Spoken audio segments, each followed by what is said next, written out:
A Inquisição foi um holocausto cultural. Ela liquidou com a cultura judaica. A Inquisição no Brasil está praticamente ausente dos nossos livros escolares.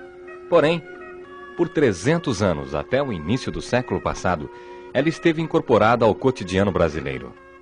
Sua importância, suas práticas, suas motivações foram discutidas recentemente numa série de eventos que comemoraram os 450 anos de instauração da Inquisição em Portugal. No Tome Ciência de hoje, a historiadora da Universidade de São Paulo, Anita Nowinski, conta as histórias da Inquisição no Brasil e em Portugal. Professora, a gente acha que uma coisa que interessa mais de perto seria a questão da Inquisição aqui no Brasil, como é que ela funcionou, mas acho que seria primeiro dar uma visão um pouco mais ampla do que seria a Inquisição, né? Como se instaurou a Inquisição em Portugal, de onde é que ela veio, como é que... a que propósito serviu, vamos dizer assim, no começo, o processo da Inquisição, primeiro em Portugal. Bem, a Inquisição é um fenômeno que ocupou 6 séculos da cristandade. Ela só foi estabelecida na Península Ibérica na época moderna, poucos anos antes do descobrimento da América. Aí ela foi estabelecida na Espanha, e só meio século depois é que ela foi estabelecida em Portugal. Quando em outros países já ela estava praticamente extinta e desmoralizada, é que ela foi estabelecida na Península Ibérica.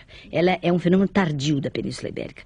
E houve negociações que duraram muitos anos entre Portugal e Roma.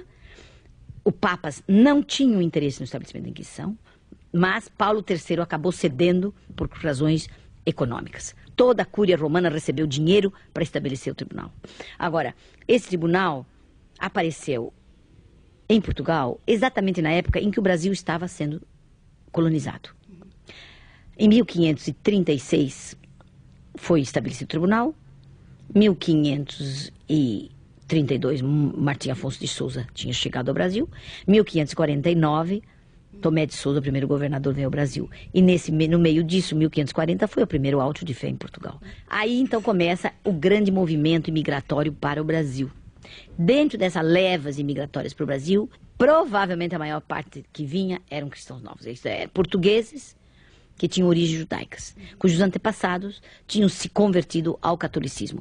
Não voluntariamente, mas à força. Esses indivíduos fogem para o Brasil naturalmente em busca de liberdade, maiores oportunidades, porque havia um sistema discriminatório na Península Ibérica. A lei proibia os direitos àqueles indivíduos que tivessem origens judaicas. Então é claro que o Brasil nasce como uma grande promessa de liberdade e de liberdade de consciência também, que é a palavra que eles usam. Agora, nunca teve tribunal estabelecido no Brasil, mas desde o momento em que começam a chegar os primeiros colonos e a enriquecer, até 1821, a Inquisição perseguiu brasileiros. Agora, professora, a senhora disse que a coroa portuguesa se empenhou muito para que o Tribunal do Santo Ofício fosse estabelecido. Quer dizer, por que foi feito tanto esforço? Qual era o grande interesse da coroa na instauração da Inquisição em Portugal? A meu ver, o tribunal foi estabelecido por razões econômicas. Uma grande parte da população portuguesa era constituída de indivíduos de origens judaicas. Essa camada da população era rica, próspera, dinâmica, ligada ao comércio internacional. E o estabelecimento do tribunal, que encontraria nesses elementos hereges, que poderiam depois ser presos e cujos bens poderiam ser confiscados, respondia aos interesses da coroa e das facções do poder, que era a nobreza e que era o clero. Porque aquela camada da população constituída de portugueses de origem judaica era incomodava a sociedade, porque eram homens que tinham meios econômicos, né? Pertenciam a uma camada média da população, se hoje a gente puder chamar de burguesia, e eram indivíduos que reivindicavam também um lugar na sociedade. Eles eram indivíduos que também traziam ideias novas, porque como eram indivíduos que eram discriminados pelo nascimento, eles naturalmente buscavam mensagens em todos os movimentos novos, em todas as correntes filosóficas novas que apareciam na Europa, principalmente nesse período, a nova cosmovisão, época de Galileu, uma nova interpretação do homem com a Renascença. Agora, nós podemos dizer que os cristãos novos na sociedade portuguesa eram os precursores do pensamento moderno. Mas eram homens que, naturalmente, com as suas ideias, eles punham em xeque toda aquela visão tradicional do catolicismo, toda aquela visão do mundo do catolicismo, que era a imagem que se queria, que eram os padrões que se queria impor. Agora, nós podemos dizer que, praticamente, a cultura judaica da Península Ibérica foi extinta com a Inquisição. A Inquisição foi um holocausto cultural. Ela liquidou com a cultura judaica. Agora, ela ficou no eco, nas entrelinhas, na maneira de pensar do povo, na cultura popular.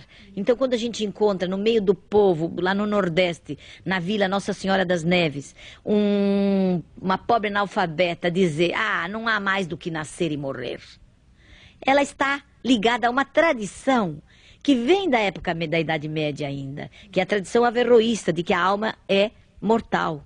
Tá? Então você encontra entre o povo analfabeto afirmações e maneiras de ver as coisas e o mundo que se liga a uma tradição, uma velha tradição que já tinha realmente desaparecido, mas que perseverou-se no meio da cultura popular. E por isso é que nós encontramos muita coisa na cultura brasileira que ainda são resquícios daqueles tempos medievais e da filosofia judaica.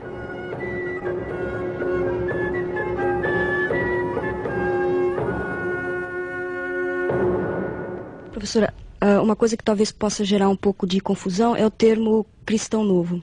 Quer dizer, para quem não sabe, não conhece muito bem, e a senhora disse que uma grande porcentagem das pessoas que migraram para o Brasil, ou que vieram colonizar o Brasil, eram cristãos novos. A gente está falando exatamente de quem? Quer dizer, a gente não está falando de judeus que se converteram ao cristianismo. Então, os cristãos novos é um termo que foi utilizado para distinguir os novos convertidos dos antigos cristãos. Então, Dom Manuel, quando obrigou todos os judeus de Portugal a se converterem ao catolicismo, todos começaram a ser chamados cristãos novos, porque foram recém-batizados. O problema é que 300 anos depois, eles ainda continuam sendo chamados novos. Quer dizer, eles não envelheceram nunca. A sociedade portuguesa foi incapaz de assimilar os cristãos novos. Pombal, com uma lei, em 1774, abole essa distinção de cristão novo e cristão velho. Mas, na realidade, não funcionou porque ela continuou muito tempo ainda, apesar da lei ter proibido essa distinção. Eles não são judeus, porque não são não só praticantes, mas já são batizados. Portanto, pertencem a outra religião. Não são bons católicos, não. Eu acredito que uma grande parte não era bom católico. É claro que existem os muito bem assimilados, como José de Anchieta, e mesmo na Península, na Espanha, Santa Teresa de Ávila, e que você não põe em dúvida o catolicismo deles. Padre Leonardo Nunes, autor da primeira gramática brasileira, era cristão novo. Inácio de Tolosa, o provincial da Companhia de Jesus no século XVII, era cristão novo. Santa Teresa d'Ávila era cristão nova. Os pais dela e os avós foram penitenciados pelo Santo Ofício, saíram autos de fé. Frei Luís Leão, um dos mais altos expoentes do catolicismo, era cristão novo. Até eu prefiro até repetir, como o meu professor dizia, o Sérgio Buarque de Holanda, ele dizia, é mais fácil você dizer quem não era cristão novo do que dizer quem era cristão novo na sociedade colonial. Porque mais da metade, com certeza, eram de origem cristã nova. Agora, se a gente tem um processo de inquisição que se desencadeia essencialmente contra cristãos novos, a gente está falando de um processo que se dirige contra uma parcela muito grande da sociedade, né? Que efeitos um processo inquisitorial? Primeiro eu queria saber, quer dizer, qual parcela mais ou menos da população seria essa? E como é que a senhora vê o impacto que um processo repressivo desencadeado numa parte tão grande da população, aonde isso pode chegar? Olha, depois dos estudos que eu fiz, nós podemos dizer que o núcleo atingido pela Inquisição no Brasil foi essencialmente os cristãos novos, daquilo que representavam a classe média. Eram senhores de engenho, lavradores livres, eram profissionais liberais, membros do clero. A maioria era dedicada à agricultura. E, em segundo lugar, é o comércio. É o comércio. Eles eram grandes mercadores, importantes homens de negócios, tinham conexões internacionais, redes de comércio com outros países, e de modo que quando a Inquisição os perseguiu e prendeu, elas realmente desmembrou essas redes comerciais. E deve ter causado graves prejuízos à colônia e a Portugal. É que a visão dos dirigentes portugueses devia ser muito curta, porque eles viam mais os interesses imediatos do confisco do que a longo prazo o que aquilo podia causar a Portugal e as colônias, né?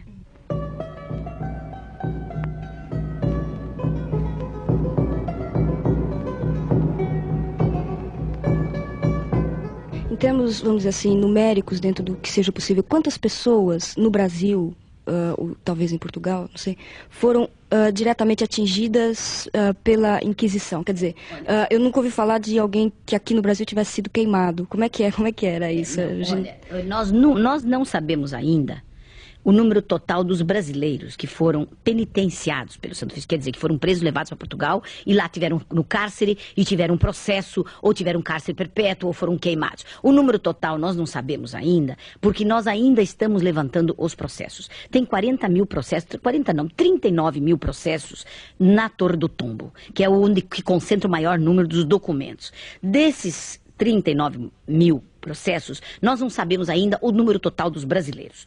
Eu posso falar cientificamente, provar o número que foi perseguido nas décadas que eu estou fazendo este meu trabalho. Eu estou terminando um livro que é sobre a Inquisição no Brasil, em Portugal, mas principalmente no Brasil no século XVIII. Mas eu pego a época do ouro. É a época em que o Brasil realmente era um grande produtor de ouro. E neste período, o grande interesse dos inquisidores estava concentrado no Brasil. No Brasil, por causa, e na prisão dos cristãos novos, por causa do confisco. Você sabe que de todos os que foram presos no Brasil, foram presos bígamos, foram presos sodomitas, foram presos bruxas, feiticeiras.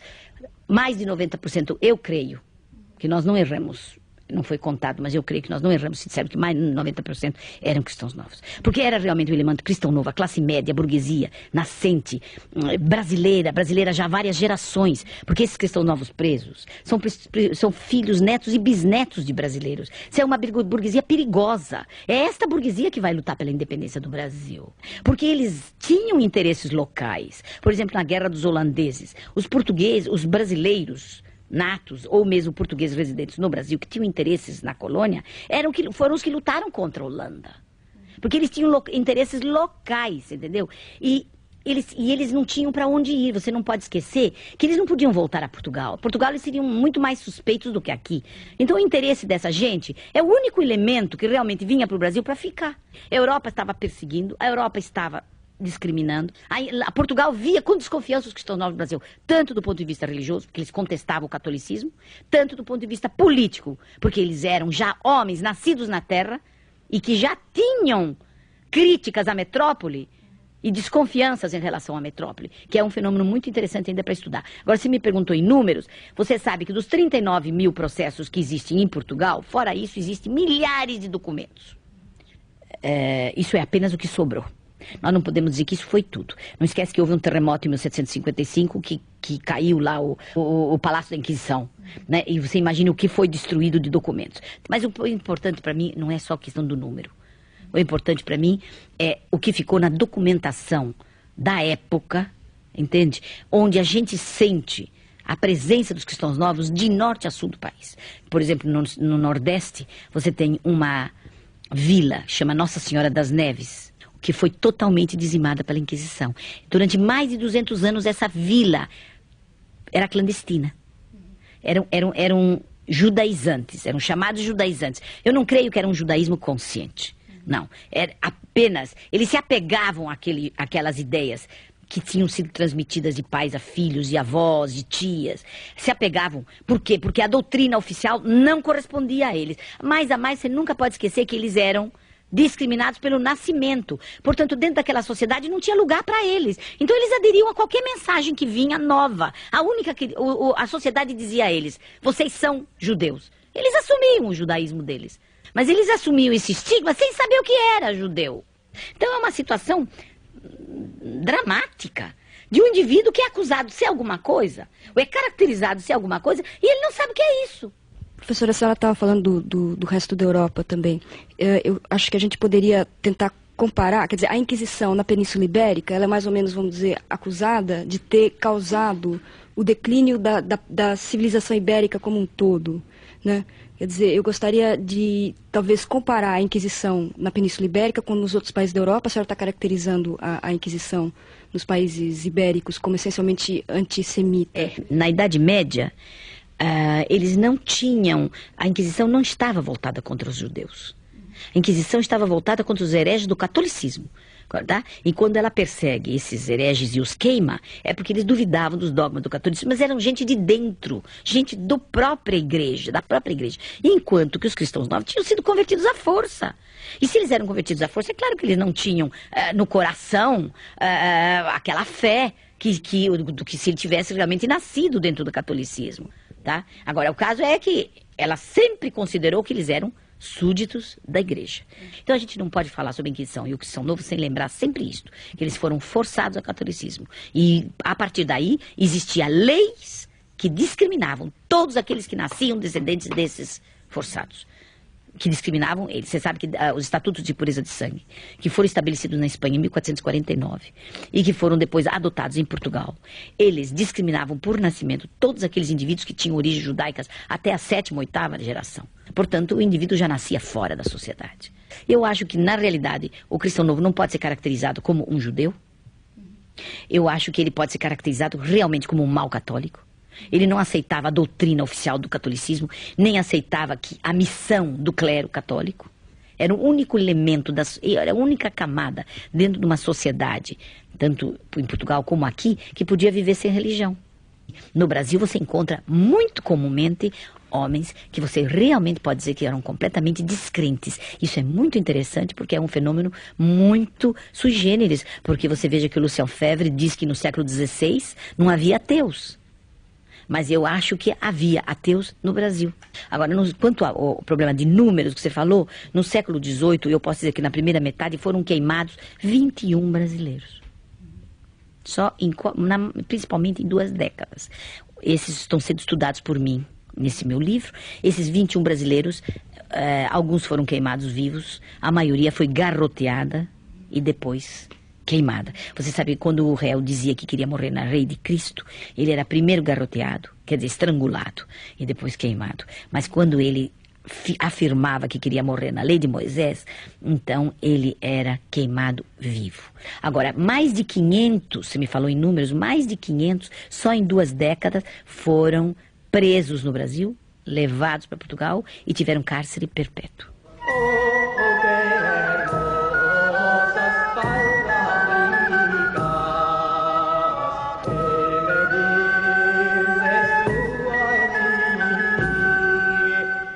Quando eu tinha perguntado do vínculo que se faz do declínio da civilização ibérica com a Inquisição, eu estava pensando, por exemplo, que na Alemanha chega a quase 100 mil o número de bruxas que foram perseguidas, né?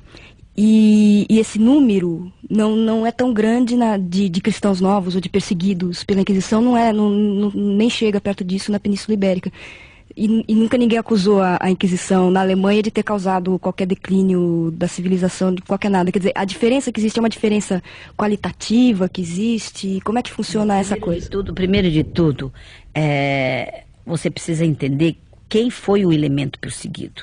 O elemento perseguido em Portugal, eu já falei para você, foi a classe média.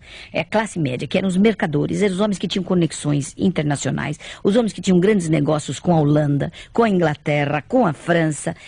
Esses homens, no momento que eles foram presos, você imagina que isso deve ter causado prejuízos, enquanto que lá as bruxas, em grande parte, são mulheres do povo.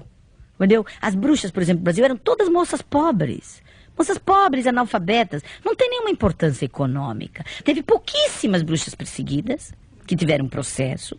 Mesmo bígamos, teve um pouco mais. Mas sodomitas também não foi muito. Quer dizer, de todos os perseguidos pela Inquisição, foram principalmente os cristãos novos, que a Inquisição estava interessada. Agora, eu tenho a impressão que hoje não há mais dúvida a respeito de que a Inquisição causou grandes prejuízos ao desenvolvimento econômico da Península Ibérica, e Portugal e o Brasil.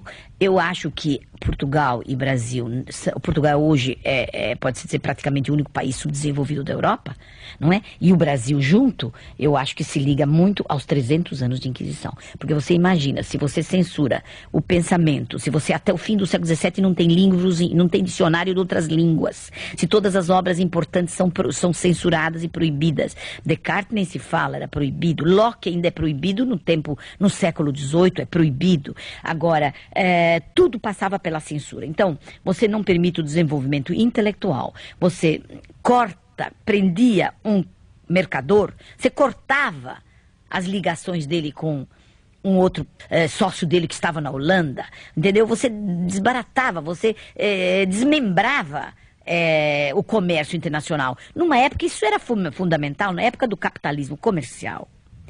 Essas conexões comerciais eram fundamentais.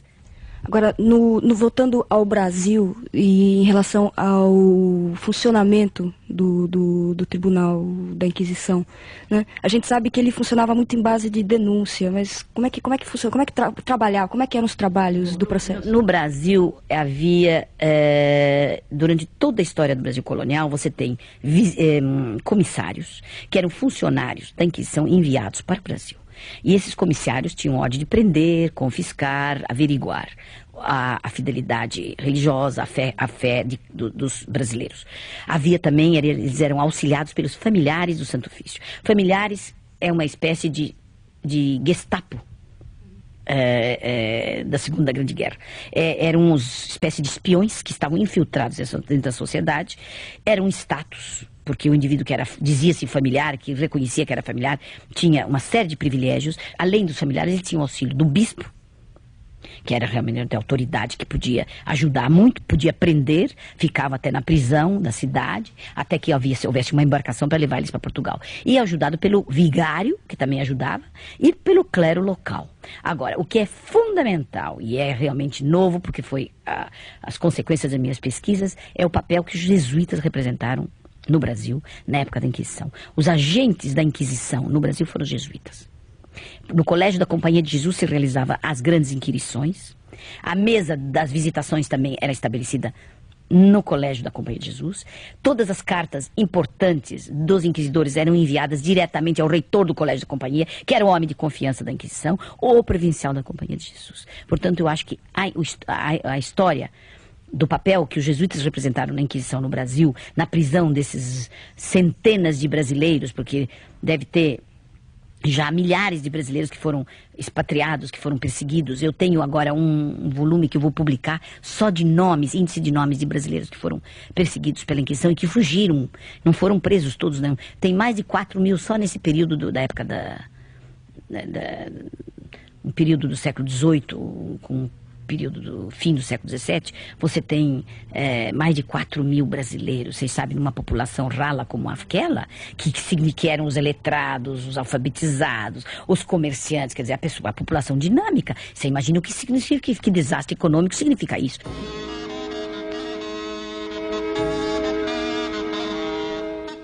E a gente associa a Inquisição com tortura.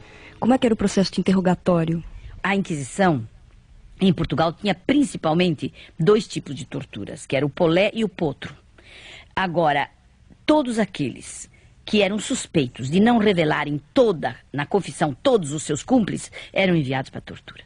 Agora, a tortura funciona para os brasileiros até a segunda metade do século XVIII. De modo que é um engano pensar que no século XVIII se aboliu a tortura. Eles ainda, praticamente todos os cristãos novos que eram suspeitos de não fazer uma confissão completa, eram enviados para a Câmara de Tortura. A Câmara de Tortura, a gente tem as notícias que é do polé e do potro. Agora, existem muitas gravuras e muitas informações que já são do século XIX, que falam sobre as torturas da Inquisição, e provavelmente misturaram as torturas da Inquisição medieval com as torturas da Inquisição na Espanha, com as torturas da Inquisição em Portugal, e talvez com as torturas mais modernas também. E fazem um angu de todas essas torturas.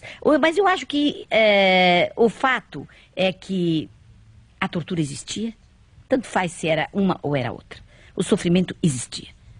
E a tortura, o indivíduo saía aleijado da tortura.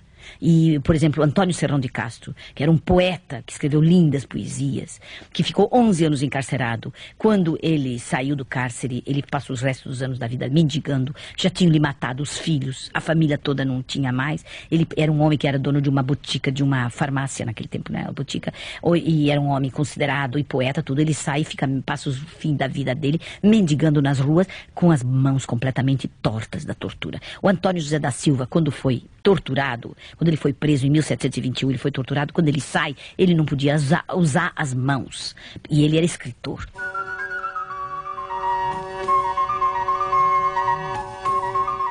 A Inquisição se mobilizou essencialmente contra os cristãos novos. Eu gostaria que a senhora falasse um pouco sobre hoje ou recentemente, quer dizer, até quando existem indivíduos que se identificam como cristãos novos? O que sobrou de judaidade em Brasil e em Portugal depois desses séculos de Inquisição? Eu acho que isso é um dos aspectos mais curiosos e mais interessantes para a etnografia estudar agora. Porque, veja bem, não há nenhum trabalho sobre isso ainda no Brasil. Existem algumas tentativas. Eu mesmo fui para o Rio Grande do Norte, onde eu fui convidada para ver uma comunidade de judaizantes, ainda hoje, que eram remanescentes ainda daquelas antigas comunidades cristãos novas ou criptojudias. Quer dizer, existem fenômenos muito curiosos na história do Brasil. Agora, que a grande maioria realmente se assimilou, desapareceu para o judaísmo completamente, faz parte do povo brasileiro e são católicos realmente convictos. Eu creio que a maioria, mesmo sabendo que são de origens judaicas, fazem parte realmente do catolicismo. São aspectos da cultura brasileira que ainda não foram estudados, que mostra a riqueza e a variedade realmente que existe no Brasil.